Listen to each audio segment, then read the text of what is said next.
1993 সালে প্রাণ হারিয়েছিলেন দিলীপ দাস।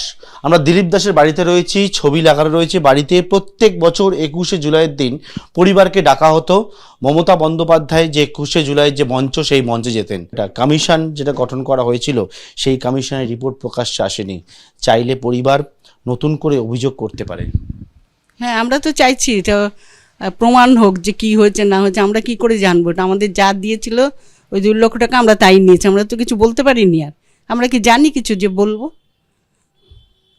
এটাই আর কি। একাধিক বিষয় উল্লেখ করে বলা হচ্ছে যে রাইটার্স থেকে অনেকটা দূরে এরকমভাবে গুলি চালানো হয়েছিল। গুলি চালানোর যথার্থ কারণ কমিশন পায়নি, এবং তার পাশাপাশি বলা হচ্ছে যে কাউকে আড়াল করার জন্য সেই সমস্ত নথিপত্র দেওয়া হয়নি। এমন ক্যাবিনেট মিনিস্টার মনীশ গুপ্ত হয়তো ফেঁসে যেতে পারতেন।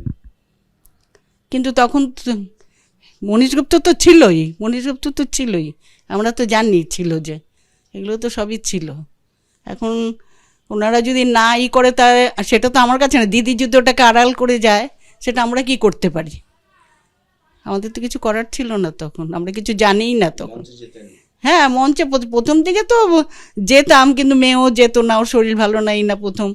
প্রথম আমি একজনকে নিয়েই যেতাম, তারপরে ও যাওয়া শুরু করলো, ওর সঙ্গে যেতাম। এখন তো ছাড়তেই চায় না এখন একা একা। 25 লক্ষ টাকা আর্থিক সাহায্যের জন্য, এবং চাইলে আপনার রাজ্য সরকারের কাছে আবেদন করতে পারেন। সেই টাকা বর্তমান রাজ্য সরকার তারা দেবে। হ্যাঁ, আবেদন তো 100 বারই করবো।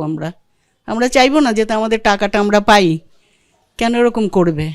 দিদি এরকম করবে কেন আমাদের না দিয়ে?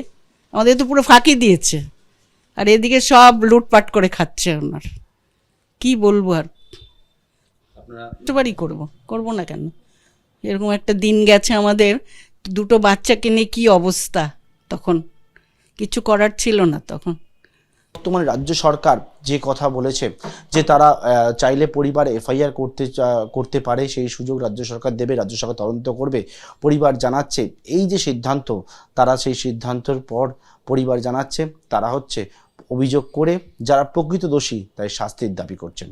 ক্যামেরা ভগবান সায়ের সঙ্গে পার্থপ্রতিম ঘোষ, এবিপি আনন্দ, কলকাতা। 21শে জুলাই নিয়ে রিপোর্ট পেশ রাজ্য সরকারের। মুখ্যমন্ত্রী শুভেন্দু অধিকারী বিধানসভায় আজকে বললেন 21শে জুলাই কি হয়েছিল তা জানে না রাজ্যের মানুষ, এবং তিনি এটাও বললেন যে পুলিশ কার নির্দেশে সেদিন গুলি চালিয়েছিল তা এখনো জানা যায়নি। এবং একই সঙ্গে তিনি আরো বলেছেন যে 21শে জুলাইকে ব্যবহার করে অনেকে অনেক কিছু করে নিয়েছেন। বিমান বসু, প্রদীপ ভট্টাচার্য, মঞ্জু কুমার মজুমদার, কিরণময় নন্দ সব মিলিয়ে মোট 44 জনকে কমিশন ডেকেছিল। সবচেয়ে বড় সাক্ষী বলে যিনি দাবি করেন তাকেই ডাকেনি কমিশন। এবিপি আনন্দ, এগিয়ে থাকে, এগিয়ে রাখে।